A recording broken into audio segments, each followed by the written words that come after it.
I'm Cate Fosl, and I'm a professor in women's gender and sexuality studies. I'm also with the Braden Institute for Social Justice Research. And I'd like to introduce our community partner, Chris Hartman, who's the executive director of the Fairness Campaign. And we worked very closely on this project. I want to just say, a lot of the earlier work that's been discussed. Well, the first thing I want to say is it's not music. Okay. Sorry about that. It is not music, but it is some very interesting cultural change. And so it's called community engaged scholarship. So it's thought of as research, but really, as these projects have pointed out over and over, and earlier today as well, community engaged scholarship is always a blend of research, teaching, and service. And that remains true even in the dissemination of its outcomes. And so our project, as you might have heard about this morning, actually began and took place several years ago now and was recognized by the Kellogg Foundation in 2019. So we are not talking about transitioning into the pandemic era, though we have a few closing remarks about that. So with that said, I'm going to turn it over to my illustrious partner, Chris Hartman of the Fairness Campaign. Thank you. I want everyone to give a round of applause to Cate. Even though you can't hear it, you should feel it, Dr. Fosl. I think I'm sharing my screen successfully. Can someone give me a verbal cue to let me know if that's true? Looks good, Chris. Okay, great. Well, good to know. So again, my name is Chris Hartman. My pronouns are he, him. I'm executive director of the Fairness Campaign, the statewide LGBTQ advocacy organization. I've been there for about a dozen years. And this project is one of the most meaningful that we've participated in the more than a decade that I've been at the Fairness Campaign. And I really think it speaks to the power of collaboration and this community partnership, not just with us. You can see here on one of the flyers from our history harvest that this was a fairly equal partnership with of course, University of Louisville and Braden Institute for Social Justice Research with Dr. Fosl, but also a group that was active at the time called Preservation Louisville, and the Kentucky Heritage Cabinet, which has the State Historic Preservation Office in it. And this was all ultimately thanks to and funded by a generous grant from the National Park Service that was undertaking at the time the effort to document underrepresented communities all across the United States. And a constituent active with Preservation Louisville brought the project idea to us. We were, I believe, only one of two projects that were awarded, and we were awarded the full grant amount to document queer history anywhere in the nation. New York was the other state that was awarded some funds, but no one was doing the work that we were planning to undertake, which was to create the nation's first statewide LGBTQ historic context narrative. That's a mouthful, but ultimately what it means is that if you're at all familiar with preservation and landmarking, oftentimes you will use a state's historic context to situate a building that you are landmarking or adding to the National Historic Register. You will situate it in the context of the state historic context narrative. And then there are many states that have an African-American historic context narrative, an Hispanic historic context narrative, but we endeavored to become and did become the first state in the nation to have a queer historic context. And we couldn't have done it without UofL. You know, at the Fairness Campaign, we're at the crossroads of many different intersections and sort of have to delve into areas in which we are not experts frequently. And this was one of them where we saw a need that we needed to document queer history in Kentucky. And if we didn't get started immediately, you know, how much more of it were we going to lose? But we didn't have the historical know-how and the expertise and the experience that, of course, Dr. Fosl and the Braden Institute for Social Justice Research brought to the table. But what we did have were robust grassroots movements of LGBTQ people and supporters all across the Commonwealth of Kentucky that have been working with us to pass local anti-discrimination fairness ordinances. So we were able to tap into those communities to conduct these history harvests that you see sort of represented on the screen. And I think this was a history harvest in Lexington, but there were a number of them across the state where we were able to connect to rural LGBTQ history in Kentucky, which is very underrepresented and underdocumented. And what I appreciate about Dr. Fosl and the Anne Braden Institute is an acute focus on documenting communities of color, and particularly Black queer history in Kentucky, because we know that that is incredibly underrepresented. And a big challenge that we faced, and that Dr. Fosl and her student researchers, this is where they were key, was that we really had to do some pushing and digging. What we learned quickly was that just because we have queer folks in communities that we've been working with, not all of them are willing to come forward and talk about their history and talk about their experiences. And many times what we were sort of learning is that in many of our communities, there were a lot of straight allies that were helping lead the movement to LGBTQ discrimination protections. And many of the queer community there still felt very underground, oftentimes felt closeted, and didn't feel safe or comfortable coming forward, participating in some of the civil rights movements and or sharing their queer history. So it took a lot of digging. It was a huge undertaking, more than a year in the works, but produced a remarkable document that Dr. Fosl is going to tell you more about, that was able to document queer Kentucky history to pre-colonial times. That's a remarkable feat. And we really have now set the model for the nation, and couldn't have done it without this incredible collaboration. So with that, I'll turn it over again to Dr. Fosl.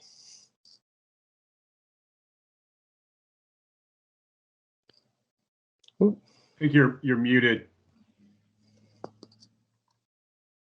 Classic virtual moment, sorry. So we held these history harvests around the state using the FAIR network of activists in like 5 different communities. We took students. I had, of course, one of the things that the other projects have talked about, and one of the important aspects, or really critical aspects of community engagement in a university setting, is how to involve students and how to promote student leadership in the community. So the grant, it was a very modest grant, I want to say. It was only a $25,000 grant, which wasn't very big at all. Cate says modest. Size of the tax. But we were able to hire 2 students, two history student researchers, and they and Chris and I traveled around the state carrying we bought with the grant money a flatbed scanner, and we used an iPad like the one that I'm using today. And we invited, or we alerted the activists in those communities to invite everyone in their orbit to come to these things called a history harvest. And we did oral histories on site. The students got trained in how to do an oral history review. And we had sometimes in the Lexington harvest that Chris showed you the photo of a minute ago, there was a line of like 6 people, to be interviewed. So these mini interviews, MINI, but they were also many, MANY interviews. And we were able to get photos like the ones you see here. This is a photo taken of one iteration of what may very well be the oldest consistently queer bar in Kentucky, which is in downtown Lexington on Main Street. It was in those years known as the living room, and there's a ticket stub from it.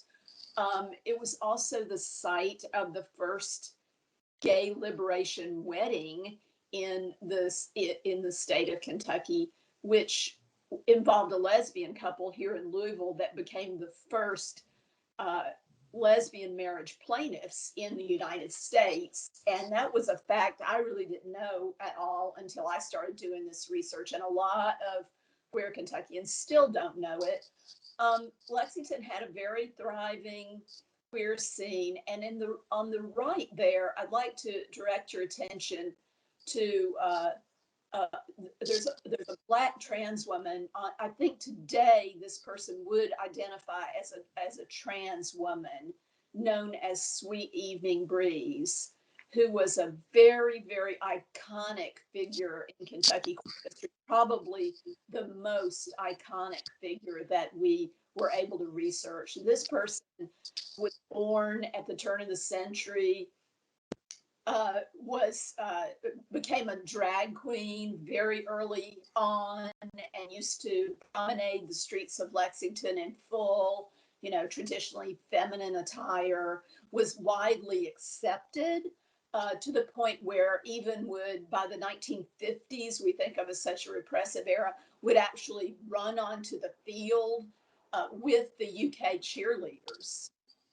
So, this is some deep history, but we were able to get just the edges of it. What we produced was really just an introduction, but for the students that worked on the project, it was transformative. Another history harvest that we had was in Hartman, Kentucky, which is a tiny Eastern Kentucky community. And pictured there on the left is a fellow named Lige Clark. And that's still a project I have. We need a historic marker at Lige Clark's home in Hartman, Kentucky. Grew up there, went to EKU.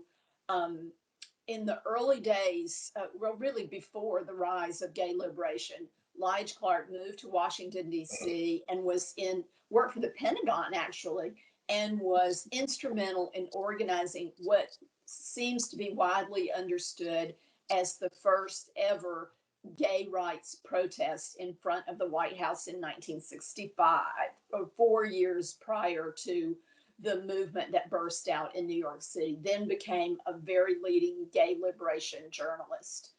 So that's just an underknown person that this history unearths. And this picture is one of the LGBTQ historic sites that we were able to document, that's now a National Register of Historic Places site.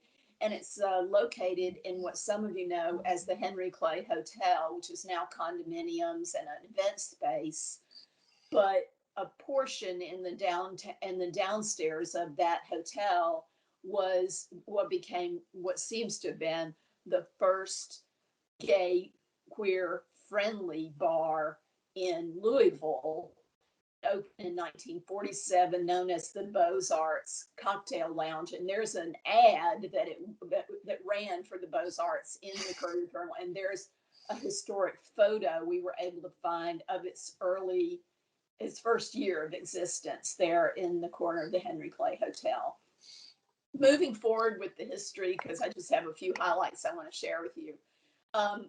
One of the outcomes of winning the award, the Kellogg Award that we won for the Southern Regional Community Engaged Scholarship Project of 2019, gave us some award money. And with that award money, we want to put up the first ever state historic marker here in Louisville. And so and now comes the pandemic, because during the pandemic, or prior to the pandemic, we had a plan to put together a history committee, because it wouldn't be appropriate for an academic institute to determine that site. It wouldn't really be appropriate for Chris, even though he's the director of the Fairness Campaign, to decide that. And Chris wears many hats, so we didn't want to burden him with the job, but he did work with us to assemble a history committee that met remotely, that read about all of the queer historic sites that we had documented, and there were dozens and dozens and dozens of them here in Louisville, and chose this site here, which many of you know if you live in or walk around in old Louisville. It's on Belgravia Court, also the most LGBTQ friendly neighborhood in the city's history.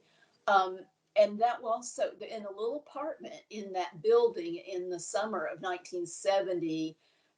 began Louisville's first ever openly gay advocacy group, which was known as the Louisville Gay Liberation Front, which was a, sort of independent but connected to the many GLF groups, as they were known, that were breaking out all over the United States that summer. And then moving a little bit forward, the Fairness Campaign was founded in 1991. That's relatively recent history. A lot of historians wouldn't even call that history, but we do call it history. And that grew out of a thing called the March for Justice, which took place at a time when people were really, the session's about to end. So at any rate, that was a time when people began to cautiously come out. And so that's one of the photos. That's an example of one of the history harvests. That's the one from Hartman. Let's just scroll quickly through, Chris. Is that the last one? Oh, and so here's what I'd like to leave you with, which is the biggest product out of this research project, which is this encyclopedia length historic context report that, you can pull out pieces of it. There is the address for it. And we were very excited to work with the Fairness Campaign and the other partners on it to just begin to unearth Kentucky's queer history, so important for young people today. Thank you so much. Thank you all.